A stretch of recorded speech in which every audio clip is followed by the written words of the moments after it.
Alright guys, what's up? Back with another video. Before we get started, I'm going to be giving away this CGC Japanese Charizard EX card.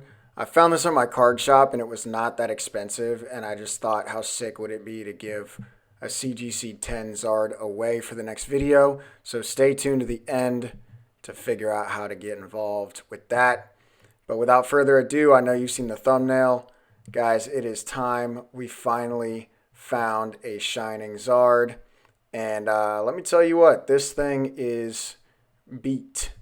This thing is in really, really rough condition. But before we get started, let me walk y'all through the numbers so you can understand why I bought this card in such bad shape. So I found someone on Facebook selling a ton of cards, and this was the one that stuck out. I ended up working a deal with him where he took some of my slabs and I paid some cash on top. But at the end of the day, this card costed me $700. I traded him two slabs that I got in really cheap on a while back, so that obviously helped a ton. But either way, I spent $700 out of pocket on this card when you consider the trade value that I contributed. So that being said, guys, you will not find a Shining Zard in this condition, or quite frankly any condition, for $700. This is a steal no matter how you look at it. So I do know that I could send this card in as is to PSA and get a PSA 1, and that might make the most sense for value. But I don't give a shit about the value. I want this card to match the rest of my Charizards, which are graded CGC. I want to give CGC my business, not PSA. So the hope is that we can fix this up a little bit so it looks better than a 1. Maybe we can get it to grade a 2 or a 3. I don't really know if we can get better than that. A 4 would be pretty insane. But we'll give it a shot, right? So you can see this card is bent in all different shapes and all different ways. It's crooked. It's got a huge crease down the face.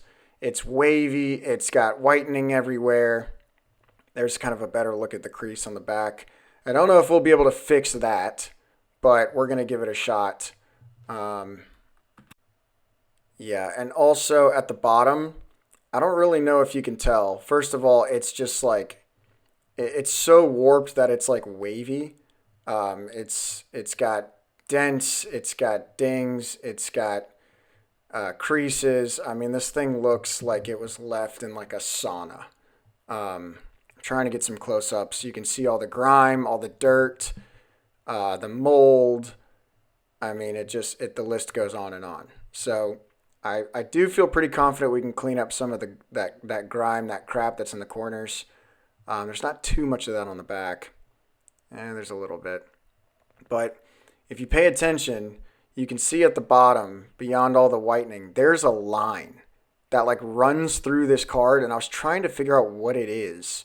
I guess you'd call it a crease, but my best guess is that it was sitting in a magnet case of some sort that was clamped like wrong, like clamped the card into the case, which just left a forever crease in the card like that. So that sucks, but we're gonna see what we can do. We might be able to fix it. We might be able to make it work.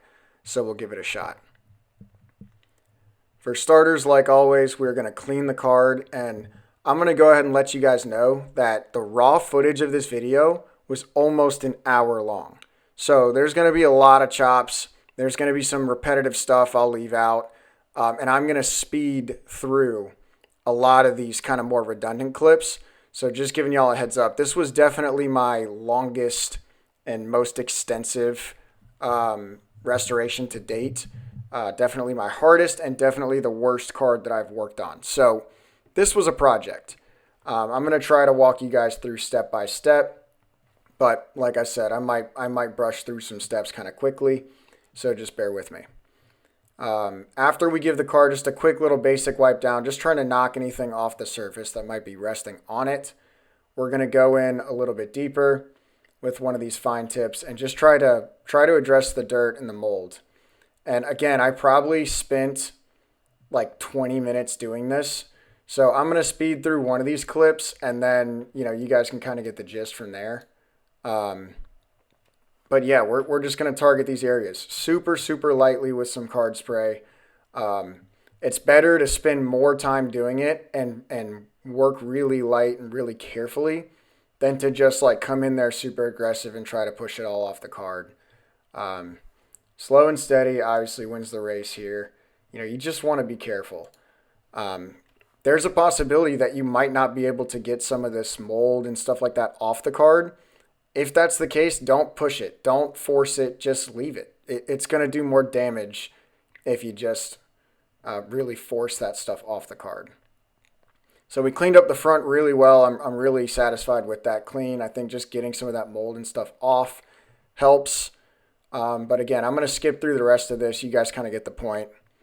Now on to step 2, my secret hack. If you guys have not seen my videos before, this is my secret trick. I have not seen anybody else on the internet doing this, so I'm giving y'all the sauce right here. This is a heating pad that you would use for like a migraine or a stomach ache or something like that. I'm going to press the card between 2 damp pads for about 10 minutes under this heating pad. So we're doing something similar to the humidor, and I know I've been getting attacked in my comments. You guys want to see me use the humidor. Look, I prefer doing it this way. I think it's better for the card. I think there's less risk, but hey, maybe we'll break out the humidor. I do use it for some restorations. I haven't posted any videos on this channel. I really use it in a case where a card is like warped in like the shape of a C, like an arc. It's easier to kind of get it back to flat. But in a case like this where the card is all wonky and bent up in different directions, I just prefer to do everything between plates. So speaking of plates, I might skip through it a little bit in this video, but like I always say, use clean plates. Wipe your plates down. Wipe them down for longer than you think you need to. Make sure they are clean. Because if you press a card between 2 plates like this, and there is anything on that plate, you will do more damage. Sometimes irreversible damage if you're not careful. So check this out. After 1 press with the heat and with the clamps, we're already making some progress here. So I probably left the card between those clamps for 8 hours overnight, maybe even a little bit longer. So, you know, just keep in mind, I'm speeding through all this, but this restoration took, you know, over a week. You just can't rush this process, especially with a card like this. You got to be careful and take your time. So hopefully by now y'all get the gist. I did repeat this process probably 4 or 5 more times after this, but even now, just taking a look at the card with what we've done so far, you can barely see some of these creases. I mean, the crease in the top, it's so much less visible than it was. Now, don't get me wrong. That crease is there, and that crease is never going away. This is not a little dent. It's not a little bend. That crease at the top is there, but it looks so much better. The crease at the bottom on the front, way less visible, and the line on the back of the card, you can barely even see it. I mean, you can't feel it. Again, it's there, but I think just reducing the visibility is going to help a ton. And then the last clip, before we jump straight into before and afters, I did want to show y'all one more little trick, how you can kind of use these clamps and a heating pad at the same time to get the front and the back of the card. So this is one of my secret hacks. Just be careful with the heat, practice on cards that don't matter. It's all trial and error. But let's get into before and afters. This one's crazy.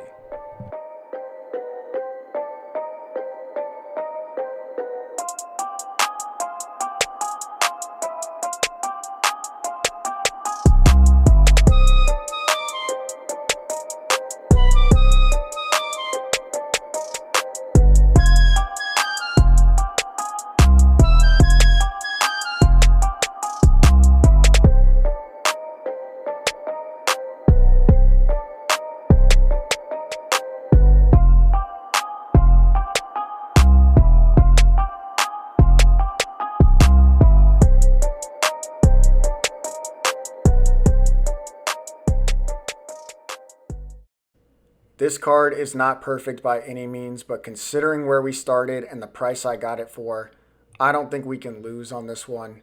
So let's jump in to the grade results. Real quick, guys, if you can't tell, I'm in a different location, and that is because I moved. So sorry for the delay in the videos. It's just been super hectic lately, but we are back, and I've got a bunch of videos lined up. So stay tuned for that. I used CGC standard grading for this one. It costs like 55 bucks. It's supposed to be 10-day turnaround, and it ended up being like 25. So for what that's worth, that was a hang up as well. But we got it. We got the 3, and that is exactly what I wanted. I think a 4 was unrealistic, but I'm so much happier with a CGC 3 than a PSA 1. And while this card was away, there was a sale for $1,500. So keep in mind, that's like doubling my investment on this card. I'm so stoked. And that being said, let's talk about the giveaway, guys. This Japanese Charizard EX full art card and a CGC Gem Mint 10. Such a badass card. All you have to do is like, subscribe, and leave a thoughtful comment, and I'll be announcing in the next video. Peace.